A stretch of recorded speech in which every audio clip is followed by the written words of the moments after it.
Welcome back to the Gulf Coast Growth Show. I'm your host, Zeke Smith. Our illustrious buddy Jason Lee is out this week, and we are here, lucky enough, to have the MaryJane Mudd back with us. Been a few years, the Executive Director of ECMA, or the East Harris County Manufacturers Association. Welcome back, MaryJane. How are you? Thank you. Fine. Glad to have you with us again. Like I said, been a couple of years, right? We were talking before the show. Yeah, when I first got my job here a few years ago. And look at you. You're still here. Yeah, love it. Still crushing it. All right, great. Well, for those that may have not seen you or don't know who you are, can we get a little background on you to start, where you came from, how you landed this great role, and maybe just get a little bit of personal and professional history from you? Sure. So I've spent a little over 30 years in industry and in the community, nonprofits, and so forth. So when I say industry, I mean corporate communication, stakeholder engagement, government affairs, especially crisis management for companies like Air Liquide, Dow, ConocoPhillips, and Shell Oil. Wow. I also spent a few years at the American Red Cross. And so when this role came to me around 2020, I saw it immediately as an opportunity to marry my respect for what industry does and how it impacts really society, right, as well as and with my passion for community. It really does have both intertwined, and it's been a pleasure. I'm very happy to have this position. Where are you from originally? You from this area? Oh, goodness, all around. I was born in Baltimore, Maryland, Oh, okay. but spent a fair amount of my time in Michigan, went to Central Michigan University, and Okay. didn't move here until my late 20s. It's been a couple decades and a few decades, and I'm just really... I'm a Texan at this point, right, but I never lose touch with the people from my childhood and my early career at Dow. That was my first job. Got it. Okay. So let's talk about here now. What's going on at ECMA? What give us some of the exciting updates, things that are happening, because I know there's lots going on. So give us your updates. Absolutely. What I'd like to start with Please. is our recent news, and then I'll get into maybe a quick summary of our 25 accomplishments, 2025. We recently relaunched the CARE app, Community Awareness Emergency Response.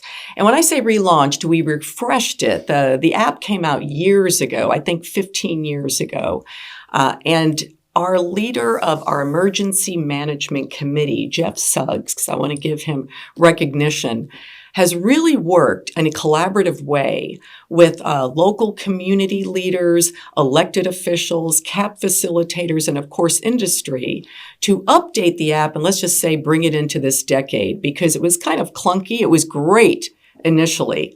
But what this app does is it's a way for industry to communicate with the public, fence line neighbors, on a number of different things. Could be flaring, could be something that's happening in the fence line, but also for incidents. It is a way that the community can learn quickly about incidents. But there were some things that were lacking.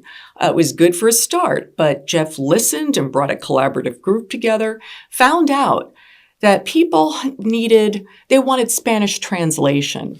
They wanted push notifications. Otherwise, you have to keep looking at your app all the time, right? Interactive mapping. And he went and worked with an app, an app software developer. Thank you. And made that happen and included emergency resources. So the way this works is if there is an incident, the member company, or really any company, because we let all use it, they need to, within 15 to 30 minutes, write what has happened. Okay. There is an agreement on this, and that is the expectation. Keywords from eNotify immediately feed the CARE app, and then it goes from there. So we launched it in October. It took a year of effort. It took a reasonable amount of funding from our member companies. And I want to reinforce that this is something that our member companies believe in, and that is quick, transparent communication with the community. So it's been a lot. It's been exciting. Media has picked it up. We've gotten a lot of positive response. And that's because a lot of folks were involved. Yeah, and that's really important. The one point you said there is that your member companies are driving this. This wasn't somebody said you should do this. They are driving this effort, that initiative. That's important. They, they or we often get a bad rap for the incidents and being a dangerous, blah, blah, blah. But Yeah. it's important to know that this industry is probably one of the safest in the world, and they are Thank you. driving this initiative themselves for the community. So I think that's really important to note and highlight. You know, since my first job with Dow, right out of college, I have been asked, so this is over 30 years, why do you work with those big companies? What do those big companies offer? There has always been a disconnect. You know, sometimes it gets better and then other times not so much, between what industry provides and the understanding of that. So everything here that we're looking at, everything we're touching That's right. is the result of industry. Now, over the years, accountability has increased. Industry, and I'm talking petrochemical refining, they are among the safest in the nation. But yes, when something does happen, it is incumbent upon us in industry to communicate. Sure. And so there are always ways to improve. It is evolving every day, and this CARE app is one part of it. That's awesome. So is there any specifics on how do you find this app? Yeah. Can You know, get I to it? started to write notes about, okay, go to Google Play, all you got to do is go to the ECMA website, ecma.org, EHCMA.org, and go there, and it's right on the landing page, or just click on CARE, and you'll see. If you have Apple, if you go to Google Play, easy. And that's Easy. C-A-E-R, not C-A-R-E. So C-A-E-R, right? Yes, Emergency yes. response. So many acronyms. For sure, for sure. So if I could take a brief step back for those that may not know exactly what ECMA is, can you give a Sure. brief purpose statement of what ECMA is and who the member companies are? Well, okay, I won't list all the member companies. Well, We're sure, grateful sure. to have many, but Sure. what ECMA is, we are a coalition of 120 plant sites throughout 7 regions, such as Baytown. I'm not going to list all of them right now, Deer Park, Pasadena. And they're led by roughly 80 companies that care deeply about producing the products we need for society in the safest way possible, the most environmentally responsible way possible, and to keep this work going and productive so we can provide products for those who need them. So we do this through a number of different ways. You know, we're all focused on those things, but how? Best practices. We have a committee on best practices that determines new information and broader information on topics like process safety, environmental responsibility. We have an environmental committee that tracks legislation. We have a security committee. Of course, there's the emergency management committee that I just spoke about regarding CARE. Right. All of these volunteers, and I'll tell you, they are volunteers who care deeply about our mission. They come together and make these things happen, make the best practices available to our members. Crisis communications training, ongoing, we make that available to our members. So that sort of thing. Awesome. And several of these members are long-standing rivals and competitors that are working together for the You better better of the believe it. You better believe it. And I do Bitter want to rivals, if you mention, will, yeah. but I'll mention a few. ExxonMobil, Shell, Deer Park Chemicals, and yes, Dow, Covestro, Lyondell Basell. There are so many, Right. and we appreciate them all.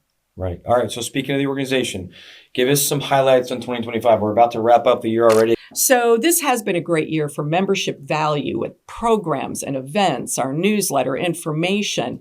It's been a great year for advocacy. I join Chad Burke in the Economic Alliance to go to DC every year. We were in Austin for Chemistry Day. Yeah. It's been a great year for many things. One thing I do want to focus on, given our time though, is we have concentrated a great deal this year on something called incident management accountability. Last year, and whenever something does happen, and it's very rare, there is an expectation that we communicate quickly, that all of our processes work, including e-notify. There were a couple of incidents where our local elected officials felt we could do better. And as I said, crisis management, emergency management is an ongoing thing. We will always evolve. However, our board chair, Kim Haas of ExxonMobil, and Bill Watson of Shell Deer Park Chemicals, they are co-leaders of what we call Big Rocks, huge initiatives. And this one is incident management accountability. So there are 3 tenets to it. We decided this year we were going to focus on it. We ran it by the mayors, we ran it by local stakeholders, and they agreed and approved our direction. So IMA, I'm going to call it, okay? It has three tenets. Ugh, yeah, just add that to the list. That's right. So there are three tenets. Tenet 1 is emergency response and readiness. Tenet 2 is incident communications, and 3 is third-party air monitoring. In a very quick nutshell, emergency response and readiness is about member companies. When something happens, is everything really in place to respond quickly, of course, to the actual incident itself? So Tenet 1, emergency response readiness. That's about our member companies really being ready when something happens at their site that the community needs to know about. First, they have to contact SEMA or deal with the incident in front of them. Yeah. But again, we want them to respond in a certain way within 15 to 30 minutes. So what we've done, but how do you put teeth into that? How do you tell a member you must do that? Right. Because we're about teaching and educating and supporting more than we're going to cut your membership. So what we chose to do is put some teeth into it by creating a verification process. So what that means is when SEMA goes and meets with, and they do this a few times a year, I guess they toggle between years on who they visit. But the SEMA member companies are often our member companies. So they go and they make sure that all the emergency response elements are in place. But now, ECMA has created a communications protocol, number of questions. Are you media trained? Do you know how to do e-notify? Do you know about CARE? Do you know? And there's a whole list. And then there's an emergency response list as well, just 2 protocol elements that we now go through. And so this year that was created. It was run by stakeholders, and we have had a couple of meetings with pilot plants to see how it goes, and we're tweaking it. But the first plant was Lyondale-Bissell. It went great. Today, I'm meeting with ITC. It's not just me, of course. It's our industry liaisons. Right. It's Bill Watson. It's other people. I'm observing to see if it's going well. Sure. And we have a number of others coming up. Pemex, Shell Deer Park Chemicals, and I believe there are a few more by the end of the year. We'll tweak, and then next year we make it better. So that's what we're doing, and we plan on continuing to do this. If anything, it is bringing to the forefront of people's minds, we have to remember that. They train all the time, and we hear it about, all the time, but when that situation happens, hopefully never will, we've got to remember that. The CARE app was also part of that element, emergency response readiness. Right. Now, incident communications, a lot about what you've heard before in terms of crisis communications. Mm-hmm. But, I've had the pleasure over my career of training over 1,000 people. I stopped counting at 1,000 on crisis communications, how you interact with media, how you interact with your stakeholders. But I have seen again and again that people who are even trained freeze. Mm-hmm. They get worried, right? So how can we change that so that we have a good, open dialogue with, and not put our elected officials out there by themselves to communicate? Let's make sure we're part of that narrative. It's important. So this year, as in the past few years, we have conducted a crisis communications workshop with a number of speakers and elected officials. And this year we got nearly 200, which is above and beyond in the past. Wow. We also had a number of crisis communications webinars. Because I've trained, I've offered my time for free to my member companies. Nobody has really tapped me yet, not in any sort of not to compete with the good agencies out there, but just a couple of hours to refresh, discuss, do some role playing. We've done that as well. And we've had, other meetings, breakfasts as well on the top. You just have to keep going. And then finally, the third party, which is third party air monitoring, is we're putting together best practices on when member companies might want to engage a third party to monitor the air quality in the community. That is still underway, so I'll have more to say about that another time. Okay. Well, speaking of things in the future, great highlight of 25. What is coming up? What exciting things are looking to happen or on the docket for 2026? You know what? We had a very fruitful board meeting in October, and we decided we have just started I guess I'll say now we're running, but we can sprint more with incident management accountability. So there's more to do, including and especially the verification meetings at all of our member companies. We plan to focus also on membership. That was one of our initiatives this year. We've gained some more members, but we're trying harder to be a little more purposeful in reaching out and recruiting to hydrocarbon manufacturers, terminals. The reason why, yes, we want more members, but we want more members so we can share best practices, so that we can meet, so that we can offer value that we're offering to our current members. So that is going to be part of our effort as well. And we might want to get out a little bit more. We've done a lot with advocacy, but I can see us interacting more with some of the NGOs and speaking, getting to know. It's all about relationships, right? Once people know you, when I tell my friends why I do this job, they start to see petrochemical industry and refining differently. And that's what it's all about. So while we're on the topic, if there is someone that's interested in joining, how do they find you? How do they get in touch?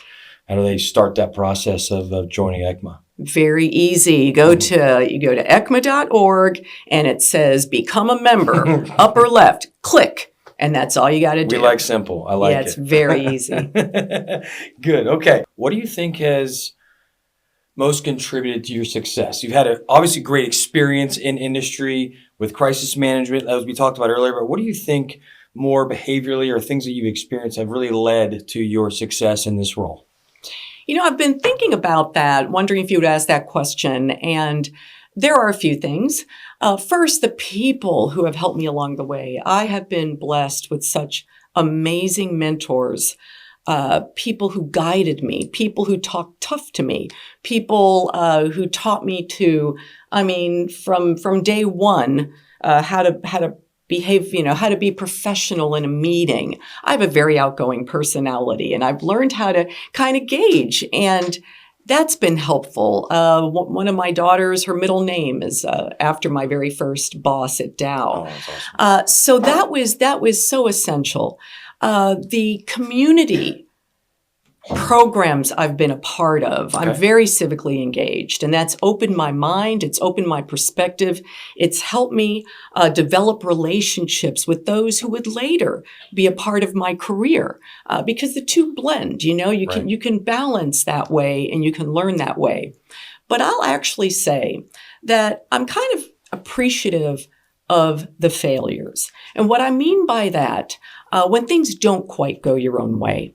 And here's a personal anecdote. We have, my husband and I, a daughter who is age 33, who has a rare disease that causes mental impairment, epilepsy. She has special needs. She will never live alone. When she was first diagnosed at age 1, I thought my life was over. Over the past 33 years, I have learned, well, I wish she didn't have it, because things would be easier. Sure. But I have learned tenacity. I have learned perseverance. I have learned to have faith.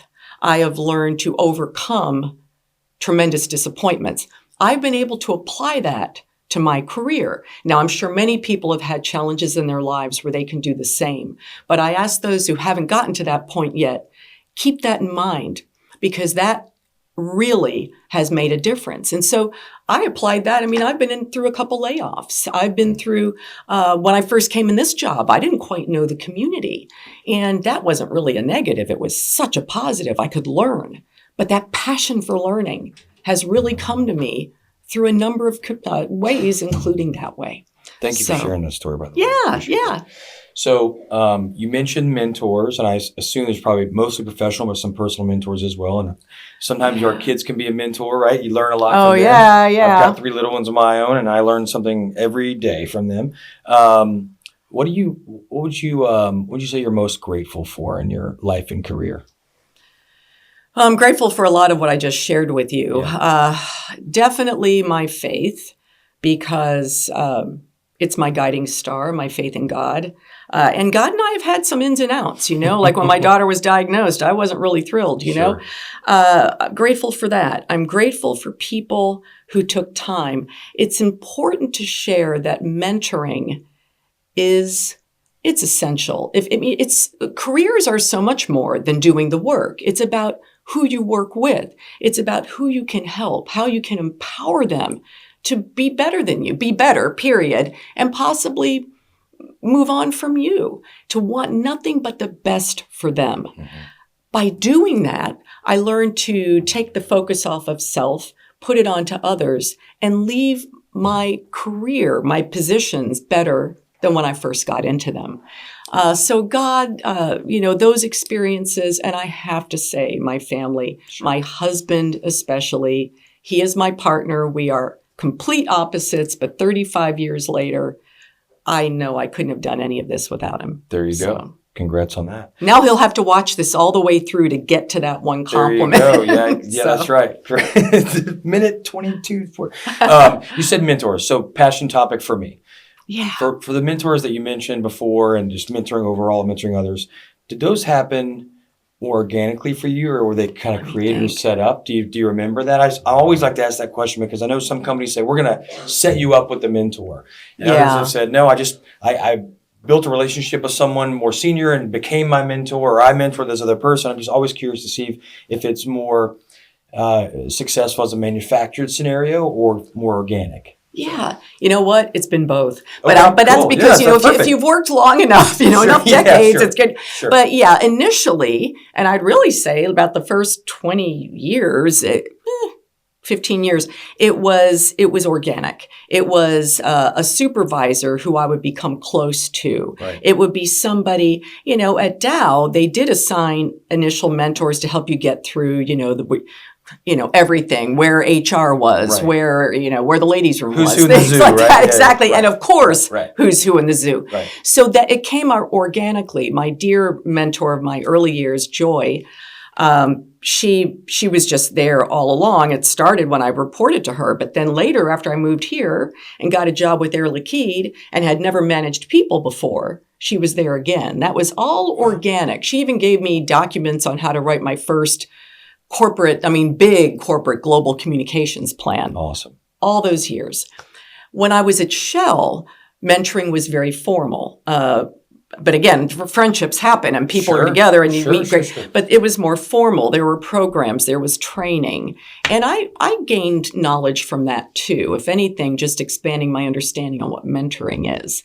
I am currently honored to be a part of Impact Pasadena, which is through the Pasadena Chamber of Commerce. Okay. And turning it on you for just a second, I've had the opportunity to mentor others. Well, I've done that throughout my career, but in a formal way here in this community and in this role. Okay. And I'm very grateful to Christina for thinking of me and tapping me. So I've done that for 2 years. And I think, what am I going to, what am I going to teach anybody? What are they, you look at yourself. But the cool thing is that through this program that they go through, where they're learning all about the area, Pasadena and beyond, I get to learn from them. I get to keep learning. And then I can share, stories from the road, if you will, on what I've dealt with or what I've experienced. And it's been a wonderful give and take. I think that's great about mentorship. So yes, I've done it organically. Yes, I've done it in a professional format.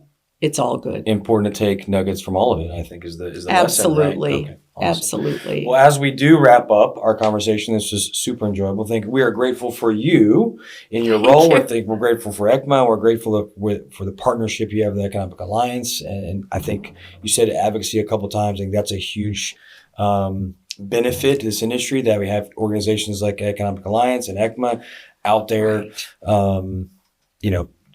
basically lobbying and supporting our industry to make sure that they continue to grow. We hire more people. We can keep everybody safe. I think that's it's invaluable and it often goes unsaid. So thank you for all that you do. And thank you for being back with us after a couple of years. We won't let it go 3 or 4 years again. We'll have you back sooner than later. But thanks for sharing all your stories and all your experience. And we really appreciate you being with us so much, MaryJane. Thank you so much. Thank you, C. Thank you guys for joining us. And if this was something that you think was impactful to you, we ask that you kind of pay it forward. There's lots of great little nuggets that MaryJane shared today that I think could be shared with others to bring some value and some guidance to them in their careers. So please, for this episode, we want to get our 14th or 15th listener across the world here. But no, we appreciate you guys being with us and look forward to seeing you again next time. Take care, everybody.